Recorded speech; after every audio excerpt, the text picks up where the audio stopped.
తప్పు చేసిన వాడు ఎవడో వెళ్ళి అక్కడికి వెళ్ళి కోర్టు దగ్గరికి వెళ్ళి తప్పు చేశానని ఎవడో మాట్లాడు కదా. ఇప్పుడు విషయం ఏంటంటే ఎవిడెన్సెస్ ఉన్నాయి. ఎవరైతే కంప్లైంట్ పెట్టారో ఆ కంప్లైంట్దారుడు తాలూకా ఎవిడెన్స్ ఉంది. అవన్నీ ఉన్న తర్వాతనే ఈరోజు పోలీస్ డిపార్ట్మెంట్ వాళ్ళు కూడా అరెస్ట్ చేయడం జరిగింది, కోర్టుకు ప్రొడ్యూస్ చేయడం జరిగింది, కోర్టు వాళ్ళు కూడా రిమాండ్ విధించడం జరిగింది. ఈరోజు అతను ఏ వాదైతే వాదించుకోవాలనుకుంటున్నారో ఆయన వాదించుకుంటున్నారు. అదంతా అనవసరం.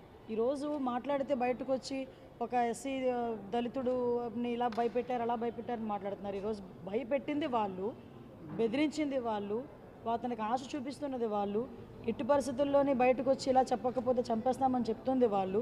దాన్ని బట్టి ఈరోజు బయటకు వచ్చి ధైర్యంగా అతను మళ్ళీ కంప్లైంట్ చేశారు, వాళ్ళ బ్రదర్ కంప్లైంట్ చేశారు. ఈరోజు ఆ కంప్లైంట్ బేస్ చేసుకొని ఈరోజు కేసు పెట్టడం జరిగింది, రిమాండ్ కూడా వెళ్ళారు.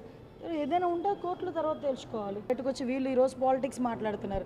లాస్ట్ 5 సంవత్సరాలు జరిగినవి ఎవరైనా మర్చిపోయారా? లాస్ట్ 5 సంవత్సరాల్లో డీజీపీ ఆఫీస్కి కూతవేటు దూరంలో ఉన్న మా పార్టీ ఆఫీస్ మీద దాడి జరిగిన రోజు ఏమయ్యారు వీళ్ళందరూ కూడా మాట్లాడేటప్పుడు? ఆ రోజు సీఎం అతగాడిని తిడితే వాళ్ళ కార్యకర్తలకి బీపీ పెరిగి ధ్వంసం చేశారని చెప్పి మాట్లాడిన సీఎం, ఆ రోజు సీఎం ఈరోజు మాట్లాడుతున్నాడు.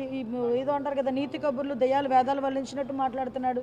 ఈరోజు ఆ రోజు బీపీ పెరిగితేనే మా కార్యాలయాలు వచ్చి బదలుగొట్టారని మాట్లాడుతున్నారు. మేము ఈరోజు అటువంటి ఆ కేసులన్నింటిని కేసులన్నీ ఉన్నాయి, నడుస్తున్నాయి. ఆ రోజు కేసులు పెట్టారు, నడుస్తున్నాయి. వాటన్నిటి మీద ఈరోజు న్యాయ విచారణ జరుగుతుంది. ఏంటి కుట్ర? పోలీసులకి ఏంటి అవసరం? ఈరోజు సత్యవర్ధన్ వాళ్ళ బ్రదర్ వచ్చి కంప్లైంట్ పెట్టాడు, నాకు న్యాయం జరగాలి, మా అన్నని ఇలా బెదిరించారు, కిడ్నాప్ చేశారని చెప్పి. సో దాని మీద పోలీసులు యాక్షన్ తీసుకోవాలి కాబట్టి పోలీసులు యాక్షన్ తీసుకున్నారు. దానికి సంబంధించి కోర్టులో ప్రొడ్యూస్ చేశారు, ఎవిడెన్సెస్ అన్ని ప్రొడ్యూస్ చేశారు. దాని మీద రిమాండ్ విధించింది కోర్టు. ఫర్దర్గా ఏమైనా మాట్లాడుకోవాలనుకుంటే కోర్టులో మాట్లాడుకోవచ్చు. కానీ నేనేమంటానంటే ఇవన్నీ జరుగుతున్న నేపథ్యంలో బయటకు వచ్చి మాజీ సీఎం ఈ పులివెందుల ఎమ్మెల్యే బయటకు వచ్చి ఆయన తెగ బాధపడిపోతూ మాట్లాడుతూ ఉంటే 5 సంవత్సరాలు ఆ బాధ ఏమైపోయింది? లాస్ట్ 5 సంవత్సరాలు అన్ని పార్టీ కార్యాలయాల మీద దాడులు చేశారు, మా మీద దాడులు చేశారు, మా మీద అబద్ధపు కేసులు పెట్టారు. మేము నిజంగా రివెంజే తీర్చుకోవాలి అనుకుంటే 7 నెలలు ఎందుకు ఆగుతాం?